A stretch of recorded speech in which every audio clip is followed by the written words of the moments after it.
At narito na naman ang mainit na balita mula sa mundo ng politika. Umalingaw-ngaw sa social media ang balitang umano'y nag-withdraw ng suporta ang Armed Forces of the Philippines kay President Kuting ng Norte Jr. Dahilan upang mabigla ang publiko at lumikha ng matinding usap-usapan. Ayon sa mga kumakalat na posts at blind items, may umano'y internal developments na nagdulot ng pangamba sa katatagan ng pamahalaan. Gayunman, nilinaw ng ilang source na ang mga impormasyong ito ay mananatiling hindi pa beripikado. Wala pang opisyal na payag mula sa AFP na nagpapatunay ng anumang pag-atras ng suporta. Iginiit ng mga analyst na posibleng maling interpretasyon o pinalaking ulat lamang ang mga kumakalat, lalo't na't sensitibo ang usapin at madaling pagmula ng disinformation. Samantala, umugong ang balita na umano'y nabulabog ang Malacanang matapos kumalat ang issue. Ayon sa mga ulat, agad na nagsagawa ng internal meeting sa mga opisyal upang linawin ang sitwasyon at tiyaking nananatiling matatag ang ugnayan ng pamahalaan at ng sandatahang lakas. Binibigyang diin ng palasyo ang kahalagahan ng konstitusyonal na proseso at profesionalismo ng AFP. Sa ngayon, hinihikayat ang publiko na maging mapanuri at huwag agad maniwala sa mga ulat na walang malinaw na pinanggagalingan. Patuloy na maghihintay ang media ng opisyal na pahayag mula sa AFP at Malacanang upang tuluyang malinawan ang issue.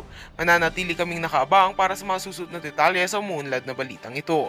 At yan nga ang mga balitang ating pagkakatutukan, at kung bago ka pa lamang sa aking channel ay huwag kakalimutang mag-like, share and subscribe para updated ka sa mga bagong balita dito sa Tatak Pinas.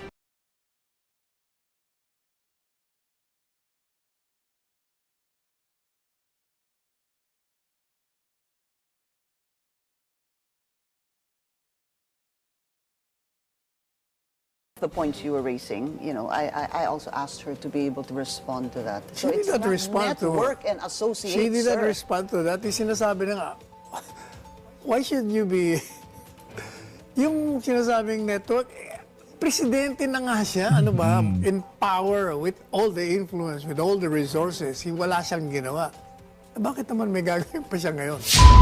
Interview ho nitong si Atty. Salvador Panelo dito kay Ma'am Pinky Web ang ating papasadahan dito sa video na to. Kaugnay pa rin ho ito dun sa naging desisyon ng ICC na hindi pagbigyan ng interim release nitong si dating Pangulong Rodrigo Duterte. Pero bago yan, isang like at isang subscribe, masaya na ho tayo dyan. Sa mga gusto sumali sa ating community, yung join button nandyan lang ho sa baba. Dire-diretso na ho tayo mga kababayan. Former President Rodrigo Duterte will remain in detention. The ICC Appeals Chamber unanimously denied his request for interim release. The Hague-based court rejected his camp's arguments that he should be freed due to his advanced age and alleged declining health. What's next for Mr. Duterte? Let's get on point with his former chief presidential legal counsel, Attorney Salvador Panelo. Attorney Panelo, good to see you again. Welcome to the show. Thank you so much for your time. Were you surprised with the decision of the appeals chamber of the ICC? No, I've been saying this foregone conclusion. In the first place, they forced themselves into this country without jurisdiction. So alam mo na kung ano mangyayari. Plus the cooperation of this government. Actually, di ho nila pinwersa sarili nila dito sa bansa na to eh. Hindi nila pinwersa eh. Inimbitahan ho sila ng administrasyon nitong si Bangag. Kasi kung hindi ho talaga makikipag-cooperate, hindi na ho mag-aaksaya ng oras tong ICC na to na ipursu nila yung warrant of arrest na yan laban dito kay dating Pangulong Rodrigo Duterte. Mantakin nyo, ang nagbigay pa ng idea sa ICC, ang ating bansa pa mismo na ipadaan sa Interpol. Ano ang sinabi nila buwan bago ma-arrest ditong si Tatay Dugong? Pagka pinadaan yan sa Interpol, wala tayong magagawa. Kailangan natin makipag-cooperate. Ganun ho sila kagaga. Talagang tuloy-tuloy. But did you look into the points raised by the defense and, of course, also the prosecution regarding the interim release? Maybe it's good that let's look into them one by one. So, accordingly, yung sabi po ng prosecution, wag ibigay yung interim release. One, because his detention remained necessary. Kailangan siyang manatili doon. Number two, that the conditions proposed for release not sufficient to mitigate risks. Yun po yung second point nung prosecutor. And the third was also rejected that he should be released on humanitarian grounds. So those were their points. Number one, why is it necessary according to them? Why is it necessary? Ano ba sabi nila? Bakit necessary? May reason ba sila necessary? The influence that he has still, and in fact that was also said and announced earlier by the appeals chamber, marami ho silang sinasabi na, I heard it, I read parts of it, I read it and I heard parts of it because we were also going on air. Ang sabi po nila, Attorney Sal, is that often they said that him being a former president, still having authority, and having won as mayor, yun narinig ko yun maybe twice or 3 times, para kung nakasama pa sa kanya. He sa was kanyang former kaso. president. And at the time that he was president, all these accusations had surfaced then. And the witnesses were there. And he didn't Tigi ilang maleta ho kaya natanggap nitong mga siraulong judge na to. Tigi ilang maleta ho kaya galing sa administrasyon nitong si Marcos Jr. Mukha pa lang ho, mukhang pera na tong sana to. Tingnan niyo ho mga kababayan. lift a finger at all against all of them. So where's the risk?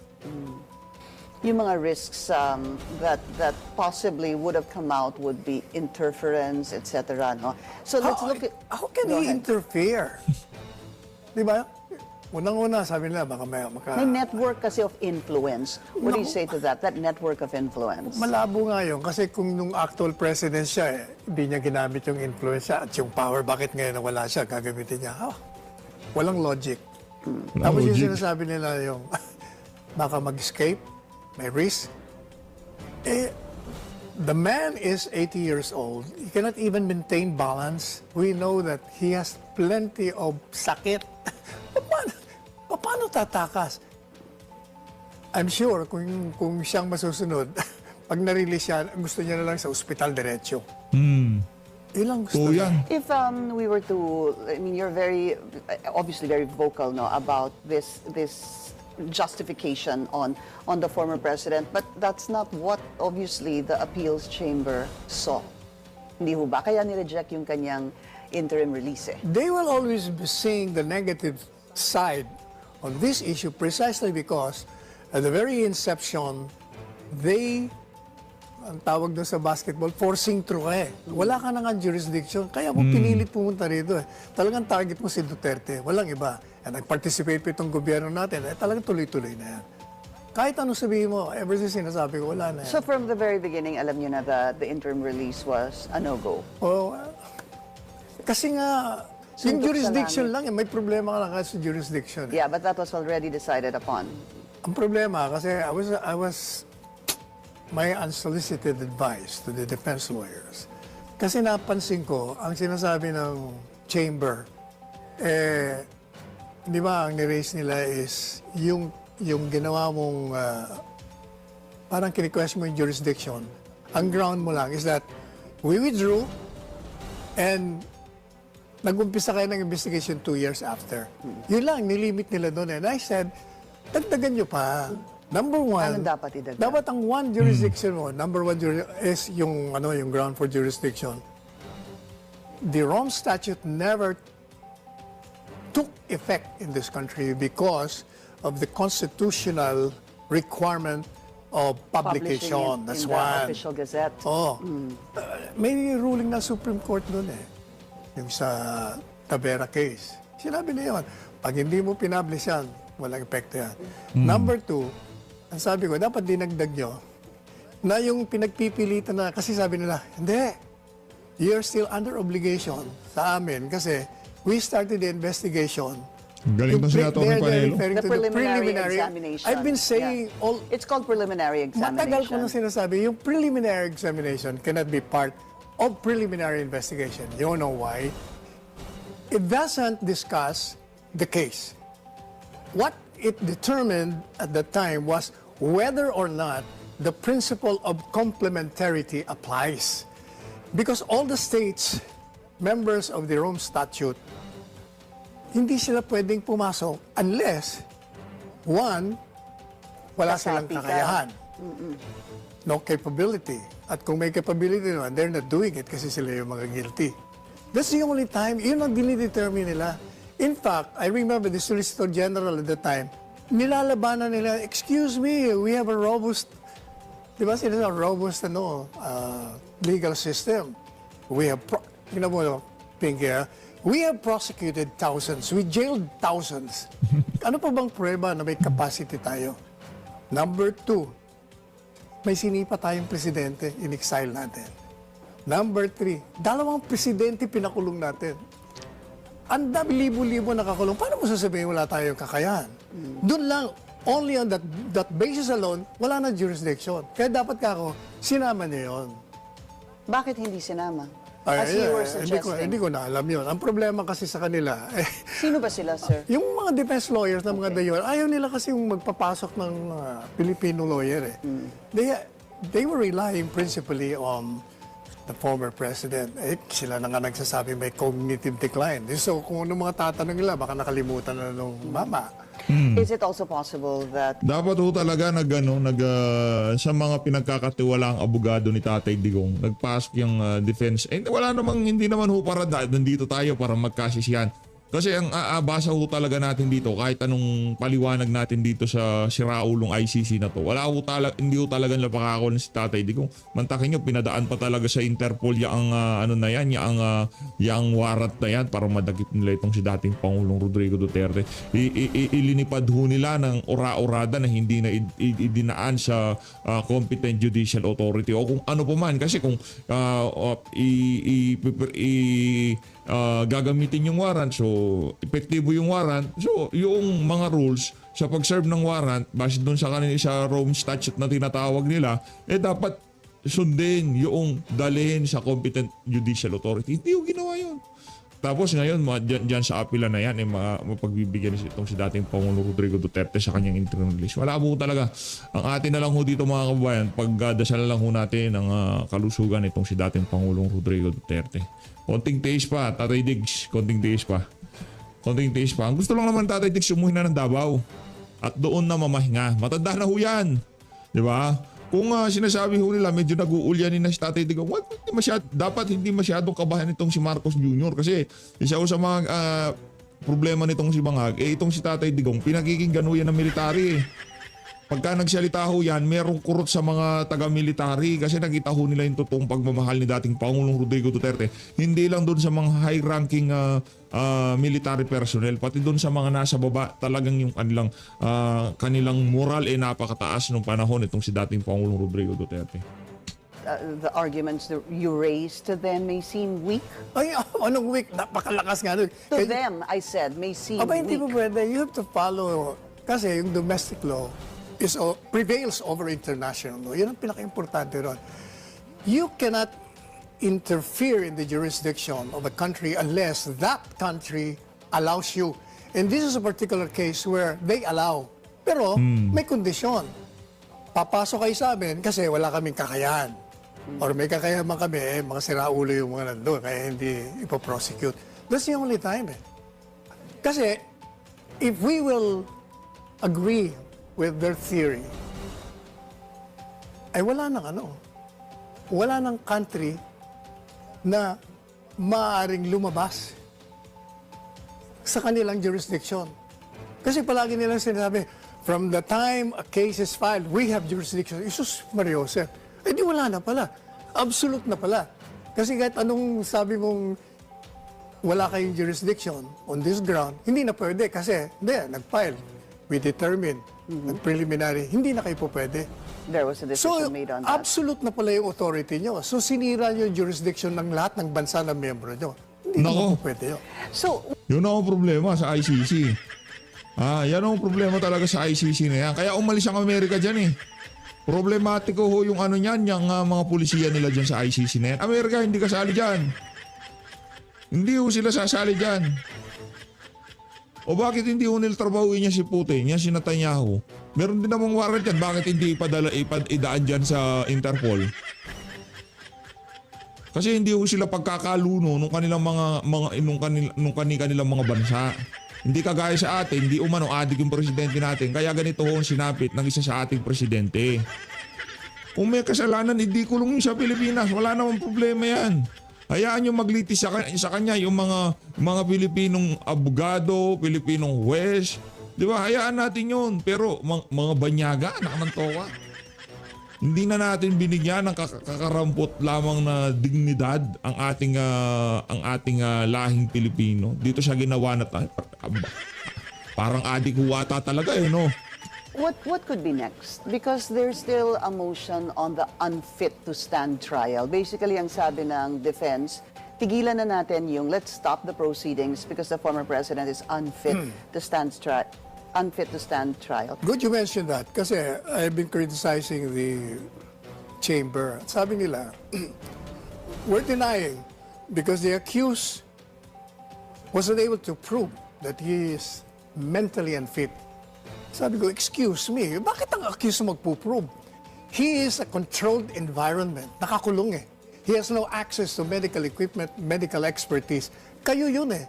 ICC kaya dapat from the very Why do you beginning. say he has no access to medical How can he doctors? How can he has that? They're big Nakakulong on, malaki po sila on the Hindi. medical condition of the respondents that they are keeping detained there. Ang sinasabi nila, meron naman kaming doktor, di ba? Yeah, we have a meron round-the-clock kaming nurse.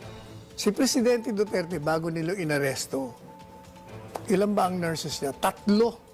24 hours, palit-palit. Shifting of Yeah, 8 may hours doktor pa. each. Ay doon, meron kang nurse sa nurse station. Hindi mo binabantayan yung pasyente mo. Napakadelikado ng sitwasyon niya.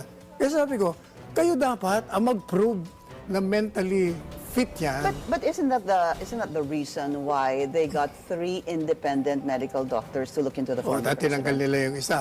Dalawa na po yung tinanggal nila. But, They that took out came- one, pinalitan, and then yung pinalit ata. Yes, but that came pinalitan later after they've been criticized severely yung kanilang ginawa na bakit yung accused ang pinapaprove mo na unfit siya? Kayo dapat yung from the very start, nung dinitay nyo pa lang yan, dapat in-examine nyo na yan. But they did.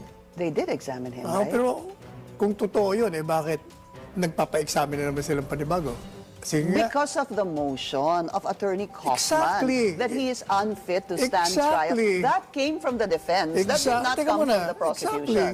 Exactly. Kung in-examine mo na yan, kahit ka pa mag-file ng motion, kung ako ang judge, excuse me, in-examine na namin yan. He's mentally fit. The fact alone na you allowed yourself to grant such motion, you're admitting na hindi mo in-examine nun. Well, Yan of kayo course, may you have to grant problema. the motion because it was a motion or an application coming from the defense. Alam nga naman, hindi mo pansinin yun. Oo Diba? nga, pero At ka- saka one more thing, Attorney Sal, no? The former president was there in March, hindi ho ba? So chinek siya, he seemed okay. Obviously, that's why he remained there. From March till November, or from the time that the unfit to stand trial was filed by the defense, I believe that was sometime September 10. Maybe the first week of September, kasi dapat yung confirmation of charges na September 23. They filed that motion, unfit to stand trial. My question is, from the time of March till September, that possibly, I'm assuming, was the time that Attorney Kaufman, the defense team, and said that throughout this time, here is the former president now unfit to stand trial. There was a decline. Kasi nga, dapat from the time na naaresto yan, in-examine mo na thoroughly yan, considering na marami siyang nararamdaman. Pero hindi naman nila ginawa yan. Ordinaryong examination, yung blood pressure, okay I ba? don't think so, sir. How do Ah, you know hindi. that? Kung totoo yung sinasabi nila, bakit mo nga pina-examine uli? Okay, we're not Because you can gonna- always deny the motion, Pinky, on the ground now. Excuse me, you have already examined that thoroughly. Correct. This is the report. Yeah, but they at some point when they decide on this, Attorney Vanello, they can deny that motion of unfit to stand trial. But let's first take a breather. We're gonna